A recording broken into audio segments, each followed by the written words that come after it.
Welcome into this special edition of UC Sports. I'm Chris Dugan alongside Will Richardson and Mike Sevo. We got a special March Madness edition, guys, going on here as the best time of the year, right? I mean, it's got to be the best time of the year, right? It's hard to argue with it. You know, March Madness is probably one of the most fun times to be sitting in front of your TV. I mean, Christmas is nice and everything, but come on. For the sports season, it's just gifts all day. Gifts all day. Just keep on coming. Put it any better. So let's start off with the men, guys. You know, their first tournament in 2 years after missing last year due to some sanctions as far as grades go. But came in 2 wins over St. Joe's and Villanova, knocking out the 2 Philadelphia teams and some familiar opponents. First Sweet 16 since 2011. We all know what happened in 2011. Oh, yes. Kemba Walker led them to the national championship. So what I got to ask you, Mike, is does Shabazz Napier have a Kemba Walker-like run in him for the Huskies this year? I think it's really, really hard to just strictly compare Shabazz Napier to Kemba Walker because they have slightly different play types, and the teams they're noticeably different between each other between 2011 and 2014. You know, 2011 Kemba had a lot more size in the post, and that really changed the flow of the game offensively. You could work a better half-court game where this year's team plays better in transition. I would say they have more athletes who can get down the court quicker. Guys like Chroma, Daniels, Boatwright, even Terrence Samuel. You know, they're more reliant on a multitude of guards, Shabazz being the most important. But, you know, Kemba had Jeremy Lamb. He still had Roscoe Smith. He had Shabazz coming off the bench. I think he had a better supporting cast in the sense that there was more NBA-type talent, and I think that's what the difference is. It's hard to compare them both, but I don't see why a guy as good as Shabazz can't take this team even farther than where they are now. Yeah, you mentioned, the supporting cast. They go back and forth. I've heard people say both, Kemba's was better and that Shabazz's is better. But I think one thing that, you can say about this year is that Shabazz, they have a little more experience. Himself and Niels have been through before they won in 2011. They were key cogs to help Kemba along. Then you have young guys like Terrence Samuel, like a Phil Nolan, like a Mita Bryman that come in and help them out. So one of the biggest things, you mentioned the transition game, but Iowa State who UConn will play in the Sweet 16 at Madison Square Garden, is a very, very good team all around, really. They can play in transition. They spread the ball around very well, lead the nation with 18.5 assists per game. They're top 10 in scoring. What does UConn have to do? Mike said, keep it more kind of like of a half-court game and speed it up from there. Do you agree with him? What do they have to do specifically to hold down Iowa State? Well, I agree with Mike. I think essentially you do have to play a faster-paced game. Essentially, that's what the tournament is. The tournament is a chance to showcase how fast your offense can play, because especially when you don't allow the defense time to actually set up their plays and set up the zones that can kill you, an offensive team, the fast pace essentially shatters all of that. So I think in order for UConn to essentially establish a good lead, a good-sized lead early in the game, they have to play a fast pace, because the Big 12, all the teams play pretty much slow-style games, but they're high-scoring as well. So I think if you can limit the amount of baskets that Iowa State can get and play a faster-paced game and convert on your shot opportunities, UConn has a great chance to win this game. Yeah, they like to play in, something that helps them both in transition, and both down low, is that they have guys like DeAndre Kane, a 6'4" point guard for them, Melvin Ejim, who plays the Big 12 Player of the Year, guys, big guy down low. It's going to be a key matchup there. They lost George Niang, but still they have both a great combination of, size in their front court, but also speed, again, with guys like DeAndre Kane. And one of the things that they're going to have to look for with those big guys is they all rebound, even DeAndre Kane.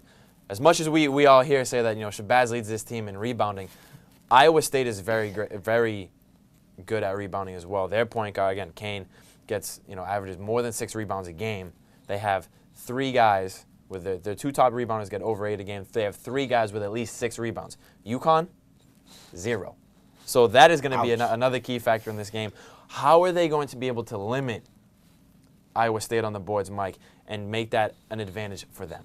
Well, looking at Iowa State, they don't play a lot of defense. They're very offensively minded. So the way in order to try and keep them off the board just as much is just stick with your game plan, stick with your progressions. You've seen what Phil Nolan and Mita Bryman have done over the course of the season. They're not the big, strong post guys you see in for like Patrick Young or Adrian Payne at Michigan State.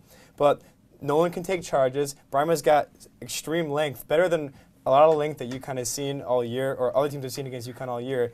Brian was one of the longer players in the entire nation, but he because he's so raw, people forget that he can be a decently effective rebounder if he gets in the right position. I think UConn shouldn't try to do anything out of the ordinary. It's not the time of year to experiment with things, especially on the boards. With a team that can rebound as well as Iowa State, just stick to your guns. Just, don't be afraid to take charges, but make sure you time those kinds of things right.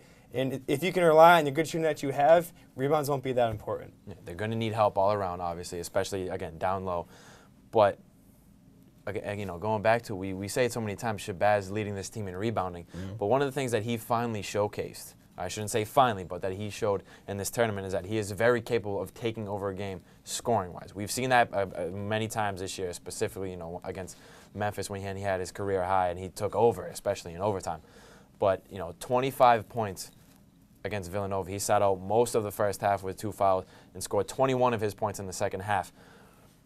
In order for this team to do well, a lot of people are talking about that match between him and Kane. Do you think, Will, he's going to be able to score and get his shots against DeAndre Kane? Well, I hope that he can, because Shabazz, being the AAC Player of the Year, you don't get that title without having some sort of offensive production and defensive production as well. I think the point guard battle is going to be interesting, but to me, the matchup that's going to be most important is foul trouble, because we saw in the game against Villanova, Shabazz picked up 2 fouls really early, not like 5-6 minutes into the game. He picked it up about 3 minutes or so, and he was benched for about 12 minutes of the first half.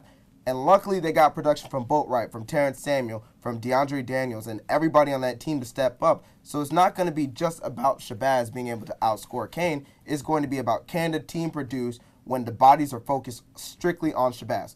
If they can do that and facilitate the ball and move the ball around, as we saw last game and even in the game against St. Joe's, UConn can win this game hands down. All right, well, excitement is at an all-time high for this game. I mean, Friday night, 7:30, MSG.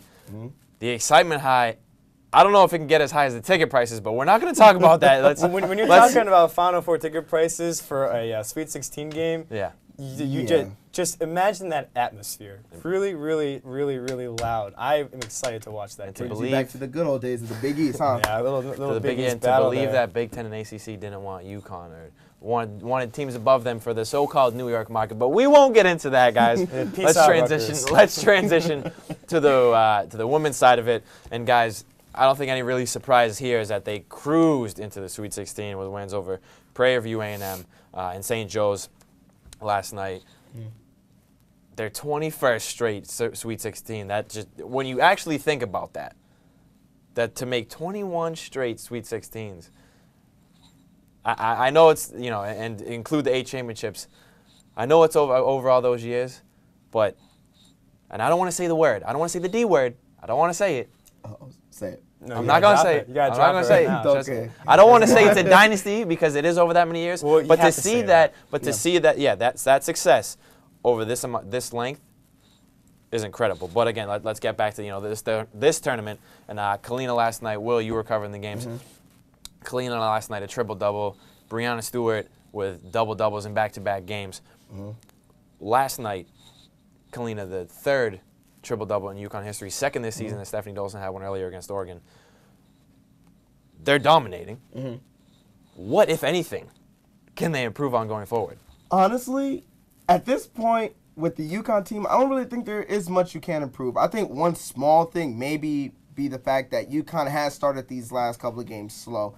Yes, they went on an 11-0 run during Prairie View and a 15-0 run during the last game against St. Joe's, but they had a lot of turnovers as well. If you were watching the game, you saw that UConn was forcing a lot of passes into the paint, something that they don't normally do, or trying to pass the ball to a streaking Bria Hartley and, throwing it into the hands of a defender. Stuff like that you don't typically see, but, you have the jitters come March Madness time. So I think that's really the only thing I can work on. They're pretty much a complete team from top to bottom. Even when their second rotation comes into the game, they're still clicking on all cylinders, and there's not much you can do to stop it. So I don't really know if there's anything that they can improve on. Quadruple-double? Too much to ask? Nah, that's a little too maybe much. a little too much. UConn women, that is never impossible. Well, as we mentioned again a little earlier, 21st straight Sweet 16. Next game up, BYU, who upset Nebraska, who would have been essentially basically the home team in the region, but UConn doesn't have to deal with that. 12-seeded BYU, guys, the number 2, 4, 5, and 6 seed in UConn's region, they're all gone. I mean, everybody was predicting them to come out of this region anyway, but they're all gone now. They have the 12 seed, the 7 seed, and then BYU, or excuse me, the 12 seed in BYU, the 7 seed in DePaul, and then the 3 seed in Texas A&M. Do they pretty much have a walk into the Final Four? Everybody was picking them, but out of all these 3 teams, you said earlier, Mike, that Texas A&M, they don't scare you, but they may, pose at least a little bit of a threat. What do you look forward to in these next couple matchups could possibly that UConn could face? Well, Texas A&M did win a championship a few years ago with some big upset wins. I'm pretty sure they beat Notre Dame in the championship and Baylor. And Baylor. Those are some big-time wins for a solid, Texas A&M program. I don't think UConn should have anything to worry about playing against a team like that. UConn has played the best teams in the nation throughout the season, and they've won soundly every time they've done it. They understand what they have to do every game. They know the setting, they know the pressure, they know the expectations, and they almost always execute to perfection. And perfection is a very dangerous word for any team that's looking to succeed at it. Baylor just did it. Notre Dame's trying to do it this year as well. But as if UConn needed an easier road to the Final Four, the top seeds in the regions are going down. And UConn would have beaten them anyways because they've been beating the other best seeds, best-ranked teams all throughout the season. But anything can happen in March, and those teams might have just had enough one game to do it, and the top teams are out. So UConn's going to get to the Final Four, and they'll still face some of the best teams. But I just really think the only challenge that remains for UConn is the unbeaten Notre Dame. They are at least just as good as UConn, and they've played tougher opponents all season. So we'll see if that's a factor. Well, you mentioned Notre Dame, and that leads me into that. All 4 number ones still remain in the women's tournament. You have UConn, you have Notre Dame, you have Tennessee, and then South Carolina. Stanford's also in there, the number 2 in South Carolina's dangerous region. Too. Very dangerous too. Louisville's in there, a number 3 seed out in Tennessee's bracket. So really, there are a lot of good teams still left to play, guys. So my thing is that moving forward, looking a little bit into the future. If UConn were to get to the Final Four, and those potential matchups there do exist, who are you, not necessarily in the championship, but who are you most likely looking forward to in a matchup? Who would you like to see UConn play? Again, the national championship, either potentially Notre Dame, Tennessee, Louisville, Baylor. All intriguing matchups, guys. And again, possible Final Four matchup with Stanford. Who are you most likely looking for them to play potentially in the Final Four? Well, I want to see UConn play Tennessee. When you look at the rivalry, the Pat Summitt versus Gino Auriemma, and both of the teams are tied for national championships with 8, I think Tennessee would be the most interesting matchup because we saw UConn already play Baylor. They already played Louisville. They already played Stanford. So the only team that's really left to play are South Carolina, not Stanford, and Tennessee. Those are really the 2 teams that we haven't seen them play all year. And in the SEC, they're known for basketball on both sides. Kentucky and Baylor played that 4 overtime game earlier this year. So I'm looking to see Tennessee just to see how old school UConn, stick with the plan, don't really change anything. You adjust to the talent you have versus Tennessee coming in with the new coach, having to get over the hump of the Hall of Fame coach. That's something I would like to see. I think it'd be a great matchup in the Final Four. You going to stick with your Notre Dame pick there, Mike? Well, Walt made a great point. I had forgotten Tennessee's long history of basketball success with Pat Summitt. And Tennessee was the UConn before the UConn we have in the modern day. They really set that standard. And a lot of people, because Pat Summitt is out now, they forget about it. But that's still a great program. It's not a great comparison, but when you have a Jim Calhoun come out and you have a Ken Alley step in and take over with immediate success, it's kind of a similar situation because your program is just too good to just falter, But I have to say, I'm going to stick with Notre Dame because Notre Dame I really think they're just as good as UConn. Skylar Diggins or not, Kelly Ferris or not, they're still very similar teams, older teams with lots of depth in terms of abilities. UConn doesn't have depth in terms of quantity, but they have depth in terms of quality. The kids coming off the bench are going to be able to succeed, whether they're getting starters minutes or whether they're playing 5 minutes. They're going to come in and make an impact. And it's the same thing for Notre Dame. They can match in size, athleticism, confidence, past success. Even against UConn last year, Notre Dame beat them multiple times for that final matchup in the Final Four. 2 undefeateds, how could you not want to see a big slugfest like that? We've seen them play each other the last 3 NCAA tournaments, guys. And now moving into, the last 3. This could be the 4th. And if it happens, it would be in the national championship game. All the previous years it happened in the Final Four matchup. If it happened this year, it would be in the championship. That would be something to see again. UConn Notre Dame, always a great matchup. UConn Tennessee hasn't happened in a while, but I'm sure those sparks would still be there. And if that were to happen, Gino would be going for his 9th title to put him ahead of Pat Summitt. And that's all Gino needs to hear. All Gino needs to say, hey, if you're competitive like Gino is, that's all you need to hear, as Mike said. But that'll wrap it up for here at UCTV. For Mike Sevo and Will Richardson, I'm Chris Dugan. We'll catch you next week on UC Sports.